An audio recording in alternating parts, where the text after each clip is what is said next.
Savannah. Are you ready?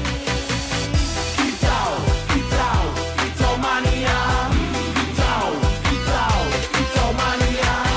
Kicau, kicau, kicau mania. Kicau, kicau, kicau mania. Kak. Permisi Pak. Ya, silakan Mbak Dian. Mana udah nyaman duduknya Mbak? Sudah Pak. Nah, tadi perjalanan ke sini gimana lancar? Antar sekolah cuma dari kampus sebelah aja sih. Ini berarti habis kelas atau mau kelas ini? Habis kelas tadi Pak, dari jam 7 sampai jam 11 ya. Oke. Gimana? Posisi duduknya udah nyaman? Sudah sih Pak. Oke. Sebelum kita mulai, apakah Mbak Dian pernah melakukan konseling sebelumnya? Belum sih Pak, ini baru pertama kali saya ikut konseling. Baru pertama ini ya? Iya. Oke, kalau begitu akan saya jelaskan sedikit ya untuk proses konseling ini. Saya selaku konselor akan membantu menjembatani Mbak Dian untuk menyelesaikan permasalahan yang sedang Mbak Dian alami. Di sini juga Mbak Dian nggak perlu khawatir karena dalam penyampaian konseling di sini itu hanya kita aja yang tahu, karena asas kerahasiaan itu tentu akan saya jaga selaku saya sebagai konselor. Jadi saya harap Mbak Dian bisa terbuka dalam penyampaian permasalahan. Iya Pak. Oke Mbak Dian, untuk konseling kali ini kurang lebihnya kita laksanakan selama 30 sampai 45 menit. Apakah cukup Mbak? Cukup sih Pak, saya karena di sini sebagai kegiatan kampus lagi. Oh, di sini ada kegiatan ya? Iya. Oke, saya sebelumnya ucapkan terima kasih banyak ya Mbak, karena sudah mau menyempatkan waktunya untuk datang ke ruang konseling ini. Kalau begitu sebelum kita mulai, apakah ada pertanyaan Mbak? Sejauh ini belum ada sih Pak. Belum ada ya? Iya. Oke, untuk dalam kurun waktu belakang ini apakah ada permasalahan atau keresahan yang Mbak Dian sedang alami? Kalau di belakangan ini sih Pak, saya tuh kayak agak merasa cemas gitu Pak tentang nilai di mata kuliah saya, karena saya tuh merasa takut kalau nanti nilai saya tuh jelek, apalagi kan saya tuh ini udah masuk ke semester 6 ya Pak, jadi kayak mungkin habis ini tuh harus lebih ditingkatkan lagi, tapi saya tuh kayak ngerasa cemas gitu. Berarti lebih ke cemas tentang nilai akademik Mbak Dian ya? Iya Pak. Takut akan nilainya turun, nilainya jelek. Nah, dan ketika rasa takut itu muncul, apa yang terjadi pada Mbak Dian atau yang Mbak Dian rasakan itu seperti apa? Saya tuh kayak nggak tenang gitu loh Pak, kayak kepala saya tuh ikut pusing, terus kayak saya tuh merasa dada saya tuh kayak sesak gitu loh Pak, karena mungkin kepikiran banget ya Pak, terus saya juga jadi susah tidur, dan kayak tuh kalau misal belajar tuh nggak fokus, gampang ke distract gitu loh Pak, jadi kayak saya tuh nggak tahu ya apa yang terjadi sama diri saya gitu. Baik Mbak Dian, saya tentu memahami apa yang Mbak Dian rasakan, dan itu tentu saja sangat mengganggu aktivitas Mbak Dian ya. Iya Pak, jadi saya agak merasa kesulitan sih Pak saat merasa kayak gitu. Oke Mbak Dian, sekarang saya ingin lebih mengajak Mbak Dian ya untuk melihat situasi Mbak Dian. Apakah bisa Mbak Dian ceritakan lebih lanjut itu kapan tepatnya Mbak Dian itu sering merasa cemas, merasa sesak itu pas waktu kapan hal itu sering muncul Mbak? Biasanya tuh pas kayak mau ujian sih Pak, atau misal kalau ada ujian lisan, atau pas mau ulangan, atau pas misal ada ujian dadakan dosen tuh kadang saya tuh nggak siap gitu Pak, jadi kan bukan cuma nggak siap secara mental, tapi fisik saya tuh juga nggak siap gitu sih Pak. Jadi lebih ke ketika ada pengumuman untuk pelaksanaan ujian atau tes ya Mbak ya. Jadi saat ada pengumuman waktu itu mulai merasa cemas.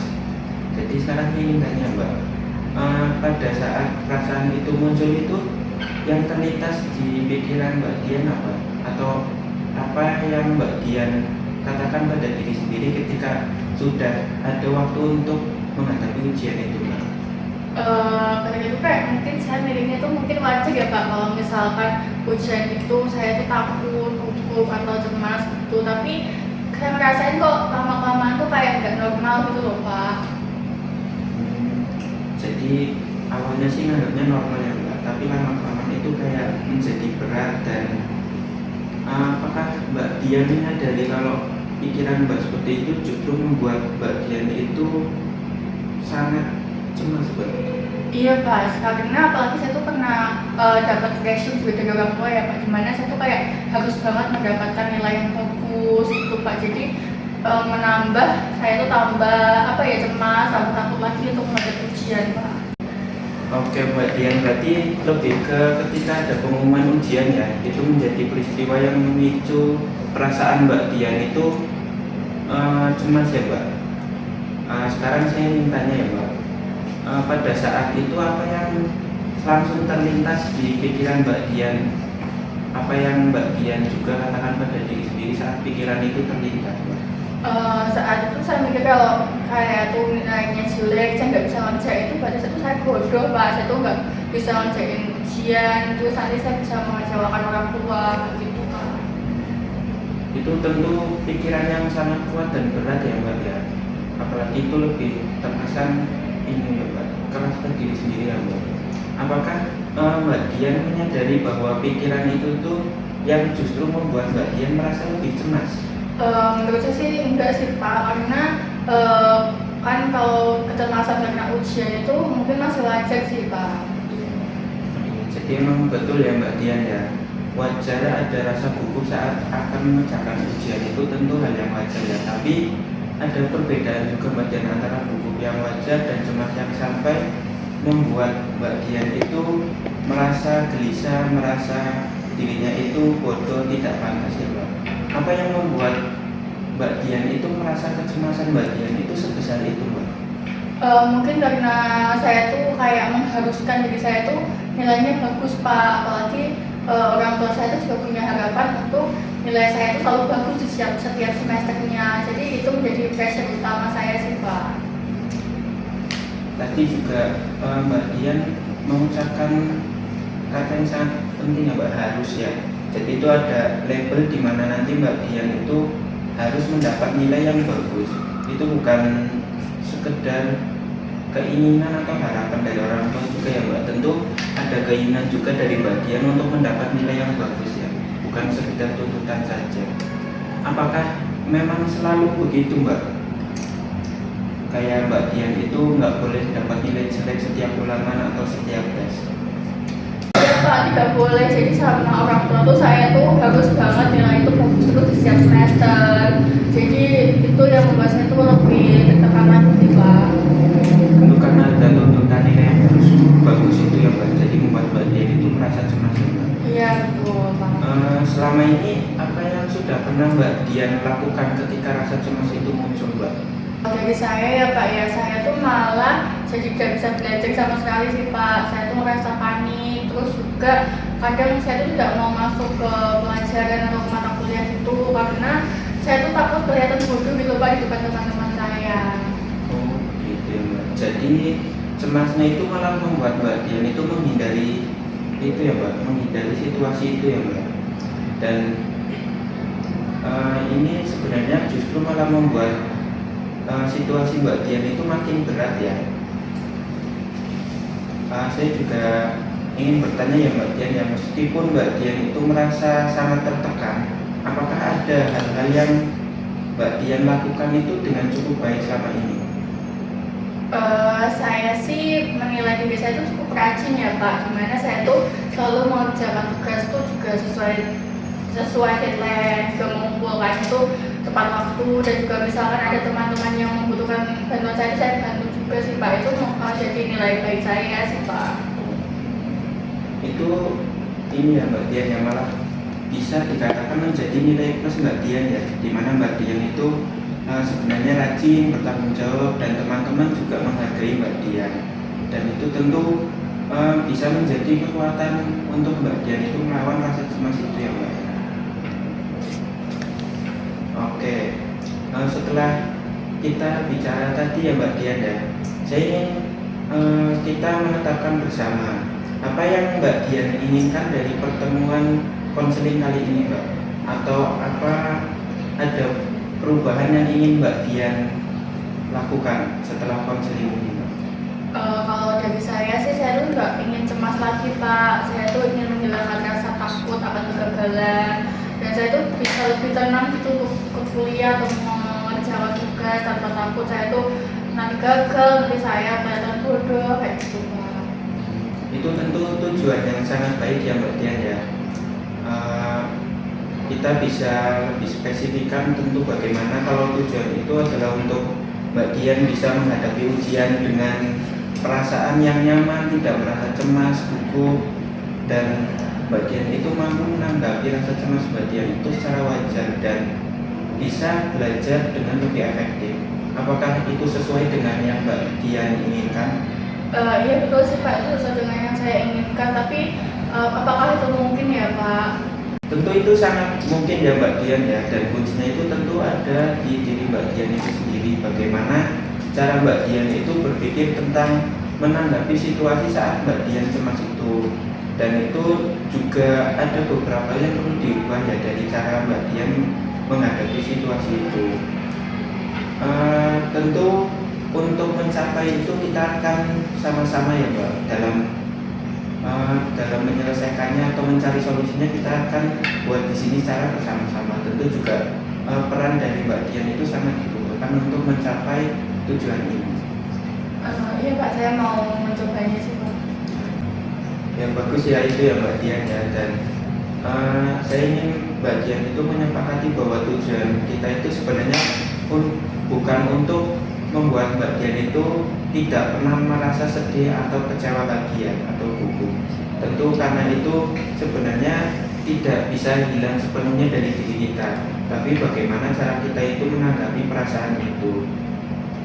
Tetapi dalam sesi ini yang kita tuju itu bagaimana nanti Mbak Dian itu bisa merasakan kekecewaan itu yang wajar ya Mbak, secara wajar, dan Mbak Dian menanggapi perasaan itu bukan kepanikan yang nantinya akan menguasai diri Mbak Dian.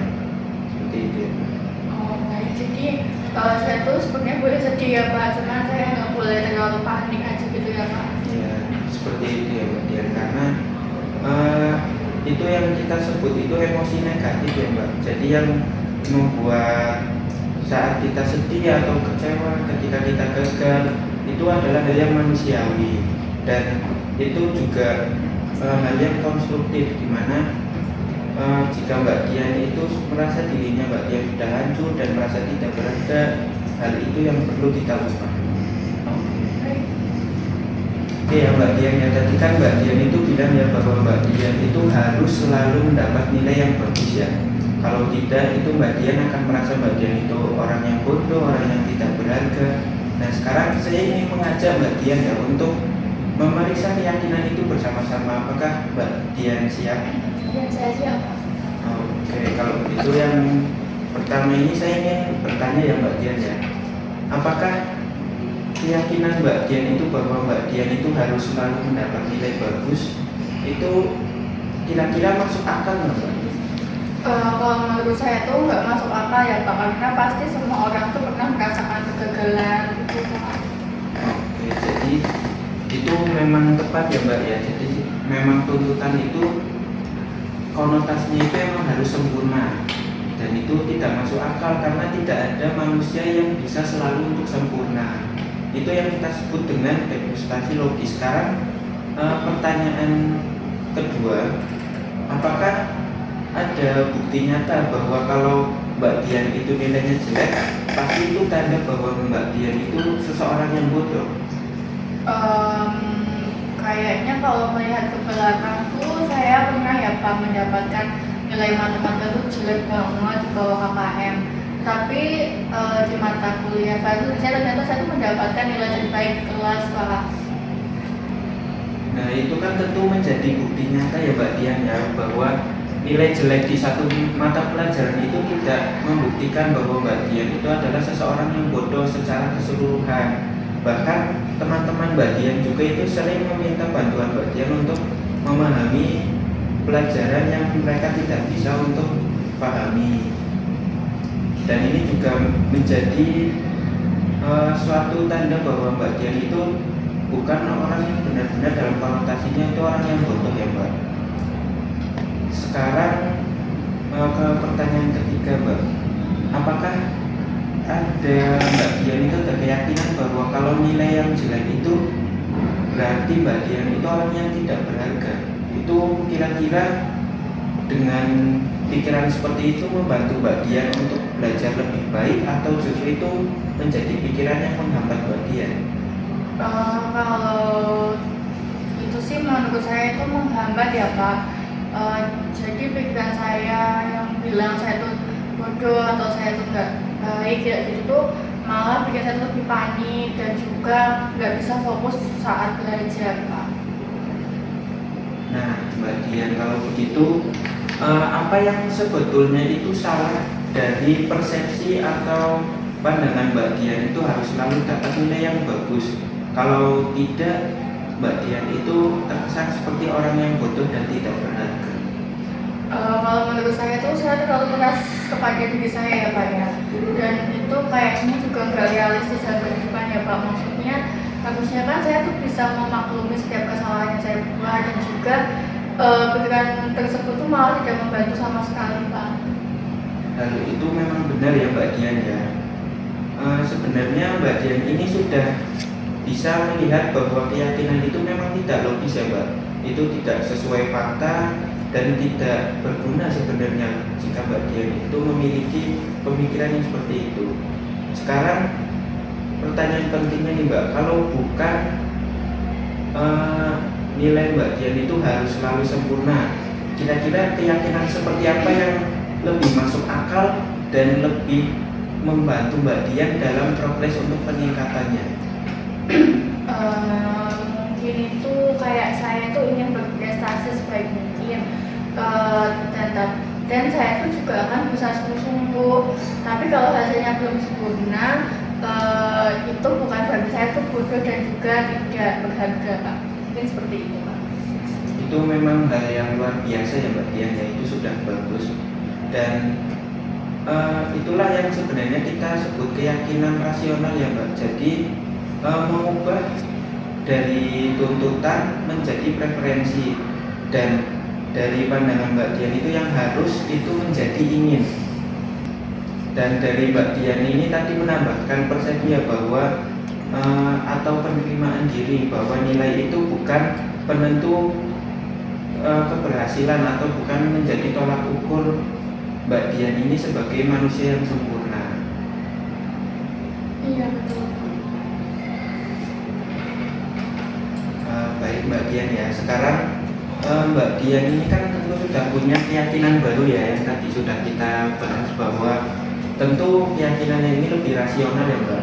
Tapi masalahnya ini ada di keyakinan lama Mbak Dian itu yang mungkin ya sudah sedikit tertanam di kepala Mbak Dian. Jadi kita perlu melatih keyakinan baru ini secara aktif.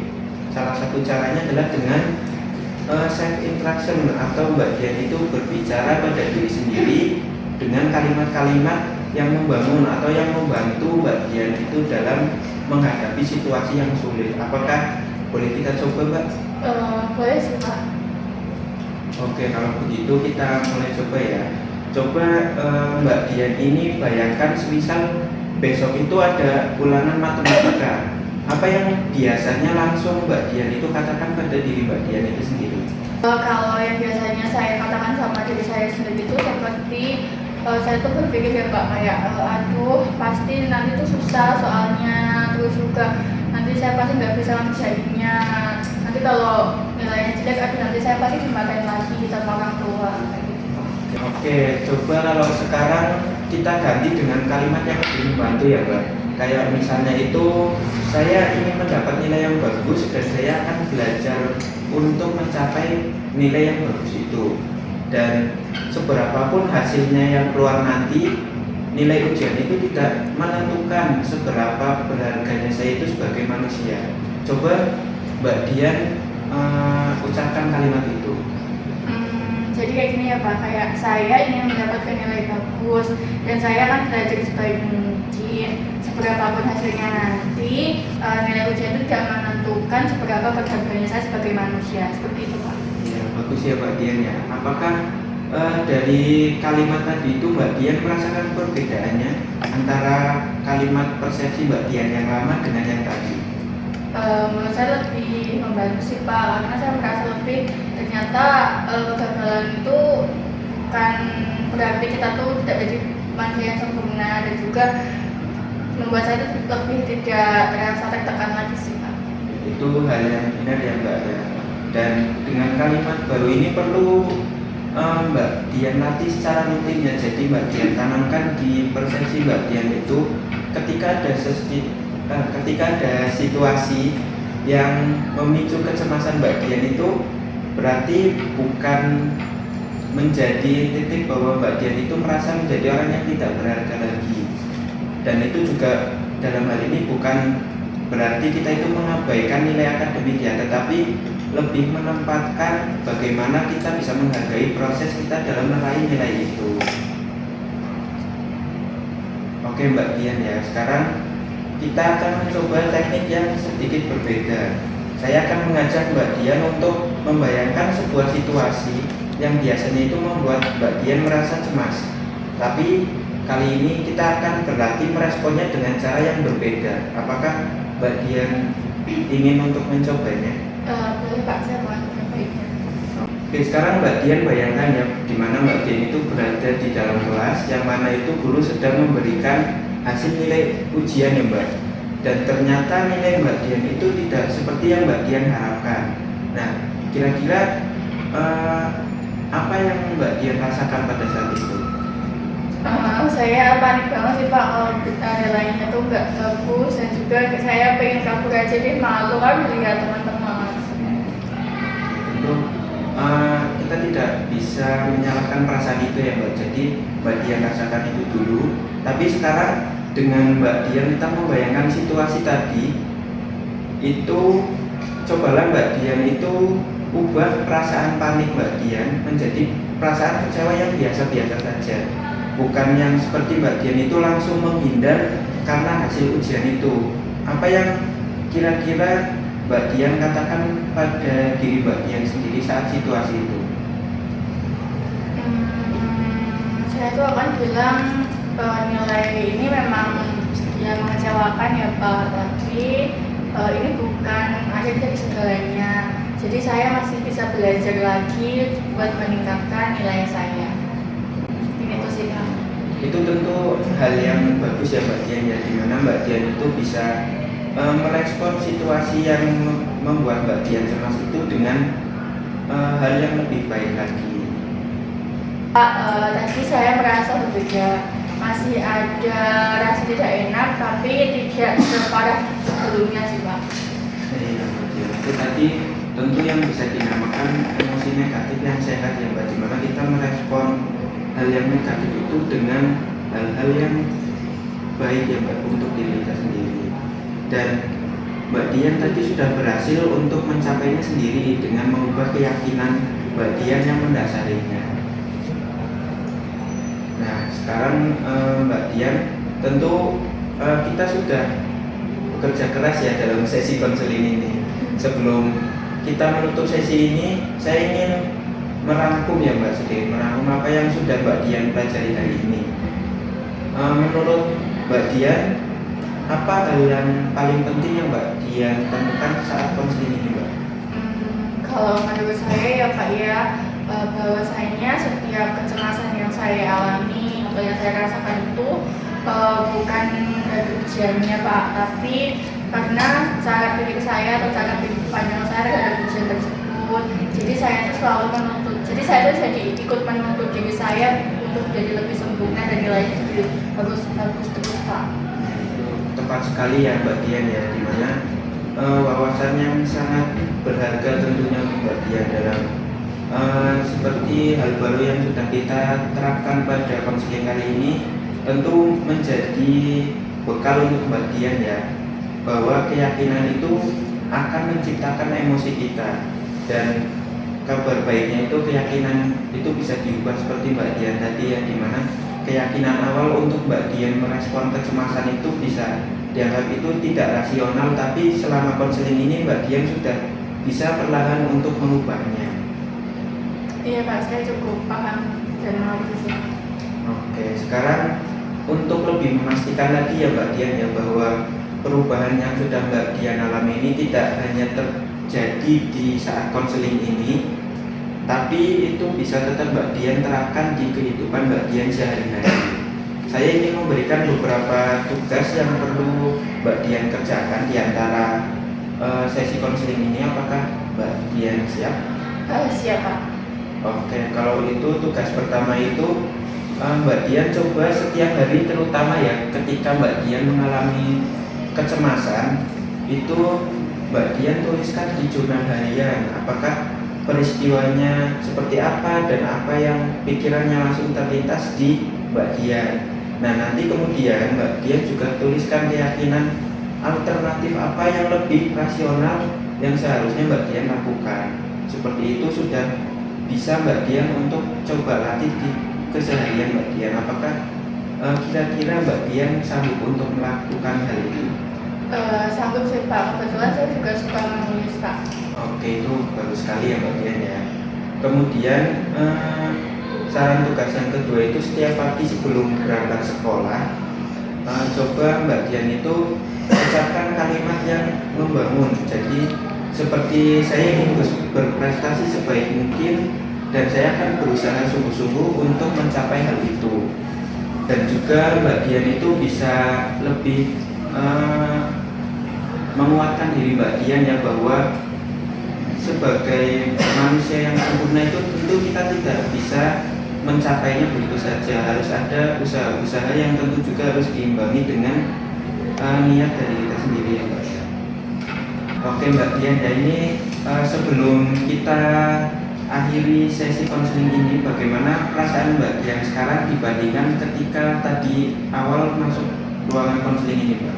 Kalau menurut saya sih lebih ringan ya Pak ya, dan juga saya tuh cukup lega karena juga saya bisa bercerita sama Bapak. Terus juga walaupun masih ada rasa sedikit cemas itu tapi rasanya itu tidak seperti awal nanti kesini sih Pak. Dan juga saya merasa saya sudah menemukan jalan keluarnya Pak. Oke, itu tentu hal yang bagus ya Mbak Dian ya. Saya juga merasa senang bahwa Mbak Dian itu sudah mulai bisa untuk menyelesaikan tentang kecemasan Mbak Dian itu. Tentu ada saat-saat dimana ketika keyakinan lama itu kembali muncul, ketika itu terjadi Mbak Dian harus bisa membiasakan diri untuk menerapkan penyelesaian yang sudah tadi kita buat itu ya Mbak. Jadi perlahan Mbak Dian itu mulai biasakan dalam kesehariannya untuk diterapkan, sehingga setiap Mbak Dian menghadapi kejadian yang membuat Mbak Dian cemas itu, Mbak Dian bisa menghadapinya sendirinya. Iya Bapak, saya akan mengingat hal itu. Oke Mbak Dian, tapi sekarang saya ingin menjelaskan ke Mbak Dian bahwa sebenarnya nilai itu bukan sebagai tolak ukur keberhargaan Mbak Dian itu sebagai manusia. Dan saya juga ingin Mbak Dian percayakan hal itu, dan Mbak Dian juga bisa tanamkan persepsi di Mbak Dian itu untuk bisa seperti itu ya Mbak. Iya Bapak, saya juga terima kasih ya Pak kepada Pak Austi yang hari ini sudah meluangkan waktu untuk saya bisa bercerita sama Bapak. Ya sama-sama ya Mbak Dian ya. Terima kasih juga sudah mau datang ke ruang konseling dan sudah mau terbuka untuk menceritakan permasalahannya Mbak Dian.